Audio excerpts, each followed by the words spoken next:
What's up? It's ADR back with ADR's Premier League review. I do appreciate everybody who has been liking the shorts, subscribing to the channel. We have had an explosion of subscribers. I mean, I can't thank you guys enough. I wasn't expecting to hit my goal as quick as I did. I really appreciate it, man. I'm just trying to put in this work for these shorts, do some different things. I don't want to be one of those content creators who talks about a sport and sucks at it, right? I want to show you guys that I still play, I still do certain things like that. I am getting into coaching, other things like that, right? So when I do talk about tactics and things like that, I want you guys to know that it's actually coming from a place of a player / coach and different things like that, right? So I again appreciate it. I want to try and keep this comedic while having fun. I'm sorry I've been out for like the last, week or whatever it is with the longer videos. I'm recovering from being sick. I normally don't get sick, but this time I did get sick pretty bad, me and the family, so we had to kind of cuddle up in the house, make sure we're good. I'm setting up a new part of the house, so I'm going to get some things set up here, try and get a little green screen or some posters. Kind of get this whole area done, get a microphone stand, all that good stuff, right? We're really going to try and enhance the channel. So go ahead and like and subscribe so we can go ahead and get started here. Let's get this video to 10 likes. Again, I do appreciate everybody. But what I wanted to talk about today was Premier League ownership, right? Is there a problem with Premier League ownership, right? Not even just in the sense of spending, but with where the companies are coming from, some of the nuances within some of the deals, and also some of the spend amounts. What these aspirations are of some of these owners, right? A lot of them are American owners, right? And the biggest thing that I've realized with Americans, being one myself, is that if something isn't our way, we try and change it to be our way, right? So, again, like I think I've spoken on this before, but calling it soccer instead of football when the rest of the world calls it football, all of this stuff, right? Simple things like that, right? Trying to make it have playoffs here in the U.S., all of these things, right? Not having promotion and relegation. I think the biggest thing that we saw as far as the Premier League, that trying to be transformed into an Americanized sport, was the talk of the Super League. I know we all talked about the Super League at one point, and it got completely thrown out because of the fan bases. But honestly, mark my words, it will come back. It is something that's going to come back. These owners are thinking about the dollars in their pocket, not exactly, the fan bases, the players, the managers, and what everybody else thinks about it. And for the time being, they scratched it, but I do think that it will get brought up at a later date. But the reason that it kind of piqued my interest is I saw that another company is trying to buy out Chelsea. The ownership under Chelsea just seems to be a little bit erratic. They don't seem to know exactly what they're doing. Liverpool, for some years, they say they operate at a great structure, but, just like Arsenal, yes, Liverpool have won more things recently than Arsenal, but I believe they have one Premier League, one league title in the last, 20, 30-ish years, right? So that's something that I know Liverpool fans don't want to have only of, right? They want to continue expanding and growing. And if you just look at their most recent transfer window, I think that it was lacking in a lot of senses. I think that it was pretty underwhelming. Now, you could put it down to the fact that they have a new manager. They want to see what he does, see how he progresses, and then they'll shell out a little bit more money. But if you really look at it, I think that Liverpool, yes, have done things the correct way. But when you're chasing a team as such, Man City, right, you need to try and really put the pedal to the metal. You need to try and put your foot on the gas, right, to try and make up that ground. Now, granted, they've had a great start to the season, but with more games piling up, you do need to have that ability to add funds into your team for them to grow and get better, right? So I think that the American ownership, I believe it's FSG at Liverpool, have really stifled them into being what they really could be and what they used to be. I mean, Liverpool is the second biggest, if not the biggest club in England. And I think that where they are at a consistent basis over the last, 20 years isn't where they should have been. They should have had more money put into them.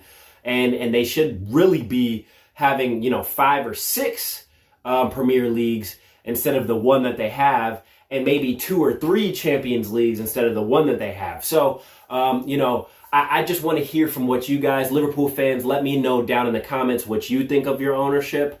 I also, being an Arsenal fan, for me, my ownership is a little bit annoying as well, right? This last transfer window, I think we spent 20 million net, right? For me, that's completely unacceptable. There is quotes coming out from Stan Kroenke saying, I didn't purchase Arsenal to win, right? So then when you look back at his teams here, the LA Rams, they won the Super Bowl, the Denver Nuggets, they won, and then he has a team in Colorado that's NHL, they won the Stanley Cup. I think he's actually using Arsenal to kind of lift those other teams, making new stadiums for the LA Rams, one of the best stadiums in the world. I haven't been there yet, but apparently it's one of the best futuristic stadiums and things like that. But then when you go to the Emirates and they're talking about how we built this to compete with the Bayern Munichs and the Real Madrids and things like that, and then we're sitting here spending 20 million pounds in a transfer window net, and then we have a bunch of PR behind it saying, oh, this is the reason why, oh, we can't go out here and spend, oh, we can't do this, oh, we can't do that. And then we're chasing a juggernaut. It's a little bit frustrating as a fan because it's where are we actually trying to go? We wanted Wenger, the great manager that we have, Arsene Wenger, to go and try and pursue more than top 4 and an FA Cup every now and again. And now we're comfortable with that with Arteta. I see so many people online saying, if Arteta's still getting top 4, then I never want him out. What are we even talking about here? Are we in, I feel like this is a newer generation that hasn't seen Arsenal win, but it's kind of ridiculous that is where the mindset is. Our mindset should always be, for anybody who is a fan of their club, is win, win, win, win. If you can't win them all, win some. If you can't win some, win one. And if you can't win one, make the progress to continue winning. This project's 5 years deep. Now, I'm nowhere saying Arteta out, okay? But I am saying here, Edu, all right, Kroenke's, freaking Arteta, I think that they let Arteta down in the transfer window, to be completely honest. There's no way, he said it, that we were short. There's no way that he walked out and said, hey, look, this is a good enough transfer window for me. I completely don't think that. And he hasn't signed a new contract yet. Now, do I think he will? Yes, I do. But I think that he's holding out because he's trying to let people know, hey, look, this isn't good enough, right? I've been here multiple times. I'm trying to get over the line with more games during the season, more Champions League games, more international games, breaks, things like this that are coming. And you guys aren't giving me what I need. Yes, you guys did a decent job selling, but where are the players in to go ahead and reinforce the team? Right? So I think that Arsenal's owners are a problem. Tottenham fans, I know you guys can probably go in here and talk about your ownership, right? Daniel Levy has, since he's taken over, yes, you guys have progressed, but let's be honest here. He hasn't done what Tottenham need to do to win, right? We're talking about winning here. Each team, each team needs to be in a position to where they want to win, right?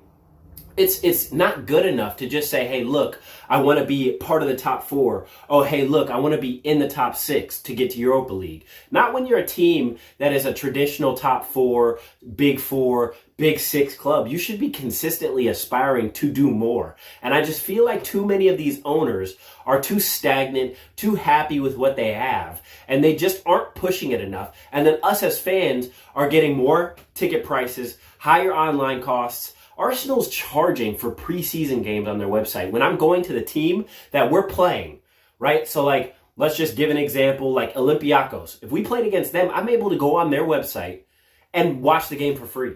Why is my club charging for that? Why are you guys coming out with 15 kits, a shirt each year?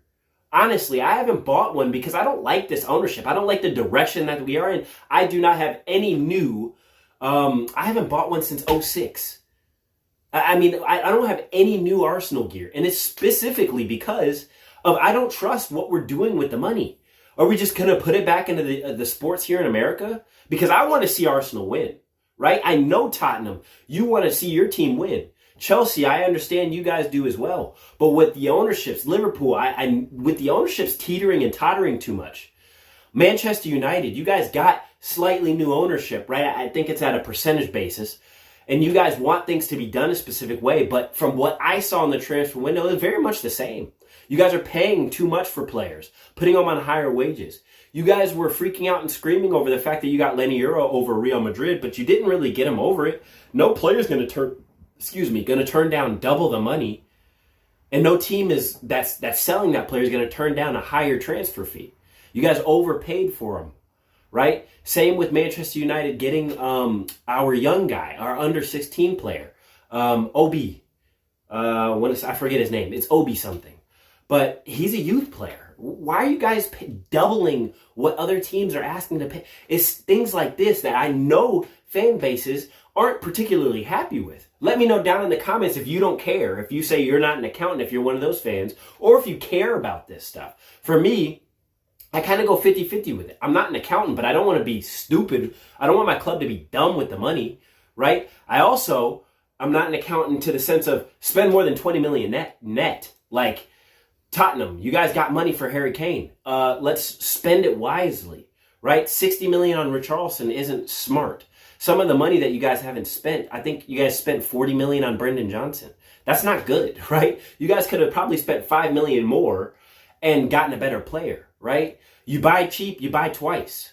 If you buy 2 players for 25 million pounds and they don't do the job, and you buy one season, one the next season, and neither of them do the job, and then you have to go in and spend $40 million on that one person, well, you just spent 90 million pounds right there, right? And then you could have just paid the very first season 90 million pounds and spanned it over 2 years and got the correct player, right? It's things like this. So this is the reason why Manchester City is ahead of us. It's not only the players that they have, but it's the structure and how they're doing things. Now, this could all come back and fall under deaf ears if Manchester City are found guilty of the 115 charges, and we figured out that, them having companies outside that have a P.O. box but no actual company, and then have, been funneling money into the club illegally, right? That could be, okay, maybe they're not the best example, but for right now, until they are brought up on those charges and convicted of those charges, they are the model to be looking at. We just saw Chelsea, again, do another loophole where their owners sold and bought the hotel, which helped the financial fair play for what they did during the summer this time. And Premier League's now looking into that. So it's just a lot of things that I feel like these owners aren't owning up to, and us fans, us pundits of the game, lovers of the game, are sitting here looking at and watching. And even a team that's not even in the Premier League, Barcelona. I mean, that ownership, they're taking long to have to register players. They're taking out more loans. I mean, they're doing so many different things to try and stay the Barcelona name. And yet their ownership is expecting their fans to pay higher fees, pay more jerseys, do this, do that, continue with attendance. And you guys, yes, they had another great start to the season. So, kudos to them. They're looking fantastic. Flick is looking great there, right? But what I'm saying is it's just the structure of the ownership that I'm calling out right now. This isn't good enough from a fan perspective. And yes, I'm in business as well. The business aspect isn't businessing, right? It's not doing good, right? So let me know down in the comments what team you support, what you think of the ownership, what you guys are thinking of what your clubs are currently doing, how they're producing their transfers and things like that. I really want to hear from you guys. Again, let's get this video to 10 likes. I am going to be back now. I am not sick anymore. I do appreciate everybody. Go ahead again and share this video. Follow. I mean, you can't really follow, but subscribe, like, comment down below. I've been ADR. Peace.